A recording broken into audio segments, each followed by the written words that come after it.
Have you ever looked into someone's eyes and felt a profound, inexplicable emptiness, as if a fundamental light was missing? For over a century, a startling declaration from the spiritual pioneer Helena Blavatsky was deliberately kept from the world, sealed away under a solemn vow of silence. In 1891, as monsoon rains lashed against her window, she entrusted her final, most controversial manuscript to her closest followers. The title alone, whispered only among the initiated, was Vessels Without Light.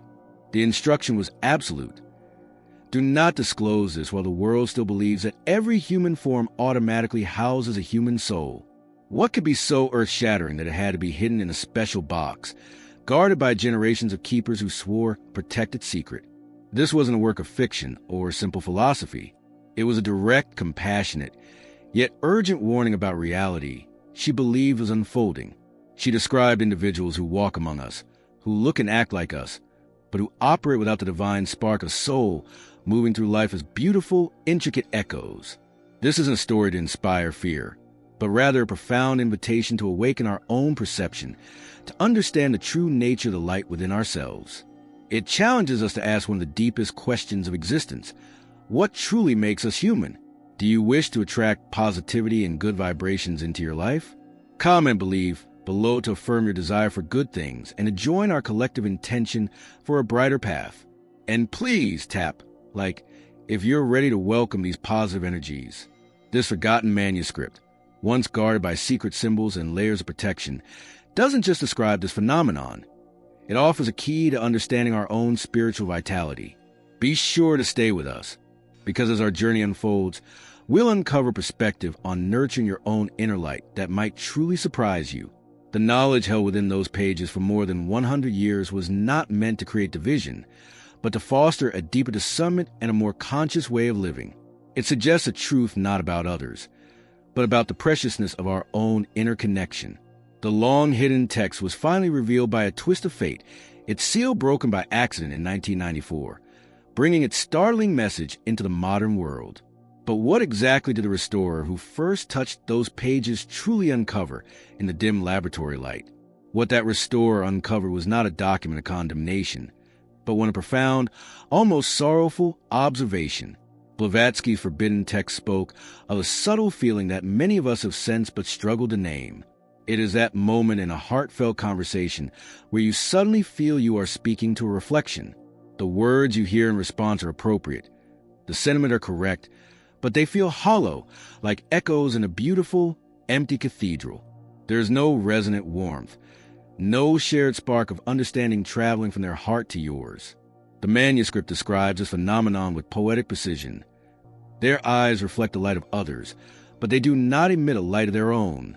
This wisdom is crucial because it steers us away from judgment and toward a gentle, loving discernment. It's not about identifying evil, which is an active force. Rather, it is about recognizing a quiet, profound absence, a vessel that has not yet been filled with the light of the soul. These individuals, the text suggests, move through life as masters of mimicry. They observe the emotional responses of those around them and become incredibly skilled at replicating the performance of feeling. They learn to laugh at the right moments, to show concern with the proper facial expression, and to speak of love using all the right words. Yet, behind this flawless performance, there is a spiritual silence. The text even offers a gentle way to perceive this difference. It suggests asking about a powerful memory, of joy or of sorrow. A person deeply connected to their soul will not just tell the story. They will re-inhabit it. You will feel the warmth of their joy or the ache of their sadness with them. In contrast, the vessel without light will construct a memory. You can almost sense the subtle, internal calculation as they assemble a narrative based on what they know they should have felt, rather than what they truly experienced. Modern psychology might try to label this, but Blavatsky's wisdom points to something more fundamental than a personality disorder. It points to a different state of being. This recognition isn't a tool to label or exclude others. Instead, what if it's a loving call to more deeply cherish and understand the source of our own inner light, the very divine spark they seem to be missing? To truly grasp the significance of a vessel without light, we must first turn our loving attention to the miracle of the light itself. What is this divine spark? this soul, that the manuscript speaks with such reverence. It is not merely a component of our being. It is the very essence of our humanity. It is the sacred inner fire that allows us to feel not just a process, the world around us. The soul is the source of genuine compassion, the deep and resonant feeling that recognizes the joys and sorrows of another as being fundamentally connected to our own. It's the wellspring of true creativity, the impulse to bring beauty into the world not for applause, but for the simple, profound joy of creation. Think of the body as a magnificent, finely crafted violin. It can exist as a perfect object, but it only fulfills its purpose when a musician draws a bow across its strings, making it sing. The soul is that musician. Without it, the instrument is silent, perfect in form, but empty of music. Blavatsky's hidden text suggests that one of the most tangible expressions of the soul's life is our dreams. It posits that in true, deep sleep, the soul is not idle. It journeys. It reconnects with its higher nature, processes life's lessons on a spiritual level, and communes with a vast ocean of consciousness to which we all belong. Our dreams, even the ones we don't remember, are the soul's sacred work. They are how we remember our nature beyond the flesh. This is why, the text explains, those without this inner spark experience sleep as a mere blankness, a simple shutting down and turning on a machine. They may rest, but their spirit does not travel. Their eyes close, but their inner vision sees nothing. Recognizing this helps us reframe our entire perspective. The focus is no longer on the emptiness in others, but on the incredible, vibrant fullness within ourselves. It is a call to honor the music of our own being. If our soul is indeed this precious, vibrant essence, this sacred musician playing the symphony of our life, then how do we protect it from the disharmonious noise of a world that can so often feel draining? Protecting our inner music doesn't require building walls of fear, but rather learning to cultivate a vibrant, resonant spiritual garden within ourselves. The ancient wisdom in the manuscript approaches this not as a battle, but as a practice of loving self-care.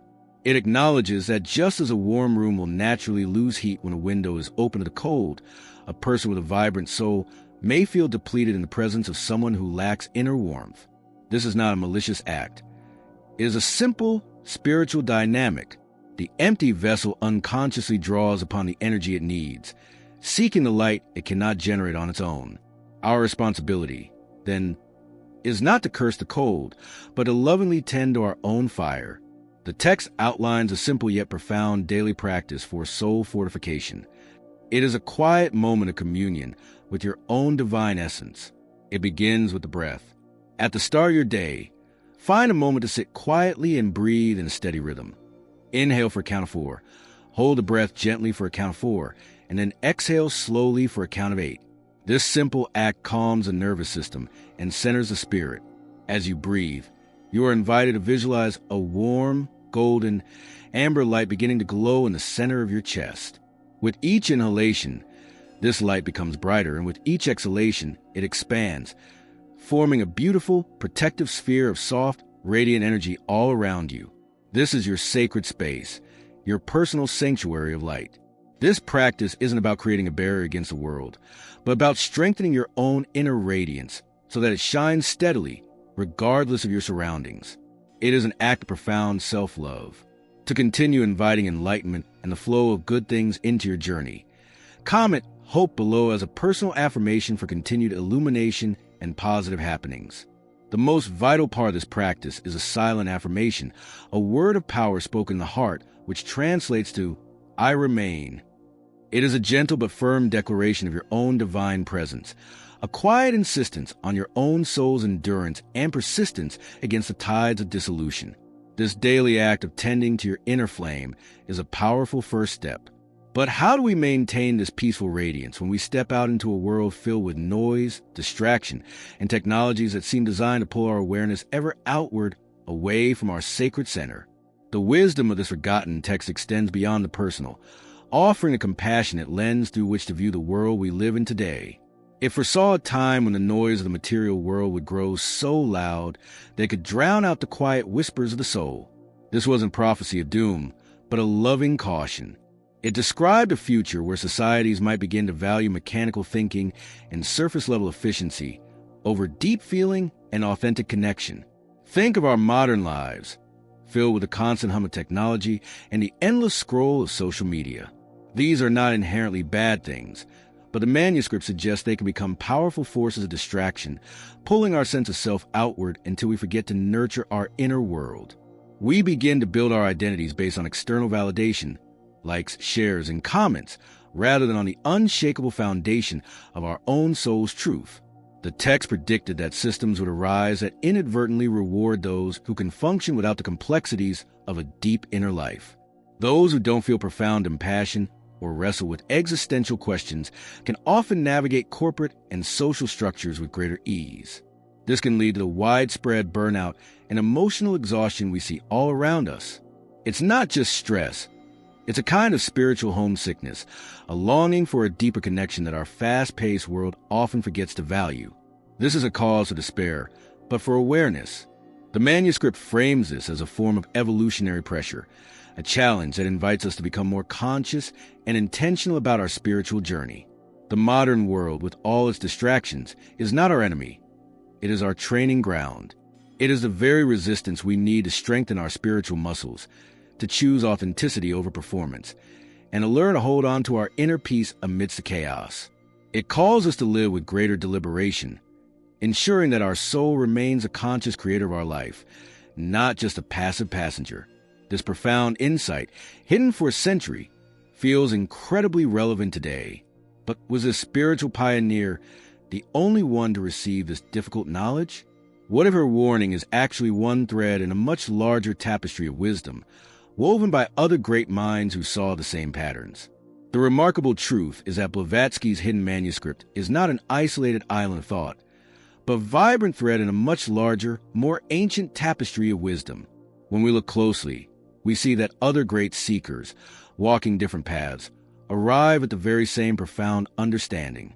The spiritual scientist Rudolf Steiner, for example, who later founded his own school of thought, rarely spoke of Blavatsky in his public work. Yet, in his private papers and architectural designs, we find the very same complex, protective symbol that was engraved on her forbidden text. This suggests he not only knew of this teaching about vessels without light, but considered it so vital that he wove it into the very fabric of his own sacred work. He understood it as part of a deeper knowledge about the threshold between the material and spiritual worlds. Across the continent, the pioneering psychologist Carl Jung, during his own intense explorations of the human psyche, described encountering what he termed empty people. These were individuals who presented a perfect outer personality, a functional mask, but who seemed to lack any unique, individual essence behind it. He was observing from a psychological perspective what mystics had long known from a spiritual one. Even the great physicist Albert Einstein, in his private letters, touched upon this mystery, questioning whether consciousness was truly universal or some human forms might lack the necessary coherence for a true, self-aware existence. He was approaching the same ultimate question from the angle of pure science. What does this convergence of insight tell us?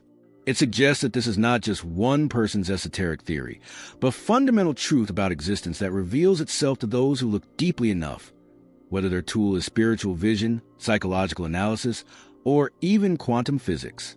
If this journey of reflection and discovery speaks to your heart, supporting us with a like and subscribing to the channel allows us to continue sharing these inspiring explorations together.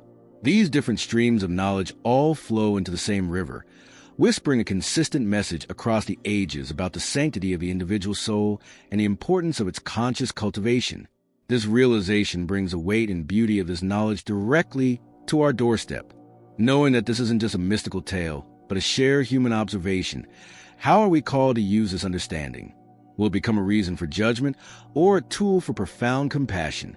The final, most vital revelation in this century-old wisdom is not a secret technique or a hidden sign, but profound choice about how to live. Faced with this deeper understanding of the soul, we are brought to a crossroads. Do we use it to build walls of separation or bridges of compassion? The manuscript is unequivocal in its gentle, final plea. This knowledge is not a weapon for judgment, but a light for discernment. It asks us to look upon those vessels without light, not with fear or superiority, but with a deep, tender compassion. They are not our enemies. They are expressions of a vast cosmic mystery, walking a different path we may not understand. Our role is not to fix or to change them, but to cherish and strengthen the divine spark within ourselves and to recognize it in others. The ultimate purpose of this awareness is to find one another. It is a call for those who carry the sacred flame to connect, to support, and to create a conscious communion of souls. In a world that can often feel isolating, this knowledge encourages us to seek out relationships that are based on genuine, resonant exchange. It empowers us to become lighthouses for each other, shining our light not in defiance of the darkness, but as a loving beacon of hope and connection. To rediscover your own soul amid the crowd is to understand its preciousness. To know how to guard your inner flame is to claim your spiritual sovereignty.